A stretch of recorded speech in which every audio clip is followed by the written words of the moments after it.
A key group of Arab nations have said they firmly reject any efforts to resettle or evict Palestinians from Gaza, after US President Donald Trump said he wanted to clean out the enclave and move its population to neighboring countries. The foreign ministers of Jordan, the United Arab Emirates, Saudi Arabia, Qatar and Egypt issued a wide-ranging statement Saturday, saying they hope to work with Trump on a two-state solution in the Middle East, but they pushed back on Trump's suggestion to relocate Palestinians from Gaza without specifically referencing the president's proposal. The ministers reiterated a commitment to rebuilding the enclave while ensuring the continued presence of Palestinians in their homeland. The nations firmly rejected any actions that threaten these rights, including settlement expansion, forced evictions, home demolitions, land annexation, or the displacement of Palestinians through direct expulsion or coerced migration, they wrote after a meeting of the foreign ministers in Cairo. In January, Trump said he had spoken with the King of Jordan about potentially building housing elsewhere in the Middle East and moving more than 1 million Palestinians from Gaza to neighboring countries. I said to him that I'd love you to take on more, because I'm looking at the whole Gaza Strip right now and it's a mess. It's a real mess, he told reporters aboard Air Force One.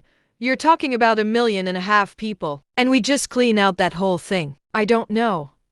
Something has to happen. But it's literally a demolition site right now, Trump said. Almost everything's demolished, and people are dying there. So I'd rather get involved with some of the Arab nations and build housing in a different location where I think they could maybe live in peace for a change. The statement from the Arab foreign ministers touched on a range of topics relating to Gaza's reconstruction, as the fragile ceasefire between Hamas and Israel allows the region to assess the impact of a brutal 15-month conflict. The group hailed the important role played by the United States in facilitating the deal, for which both Trump and his predecessor Joe Biden have sought credit. They also called for the full withdrawal of Israeli forces from Gaza and rejected any attempts to partition the Strip, and pointed to the indispensable role of the United Nations Relief and Works Agency for Palestine Refugees, or UNRWA. 2 days after Israel's ban on the agency went into effect,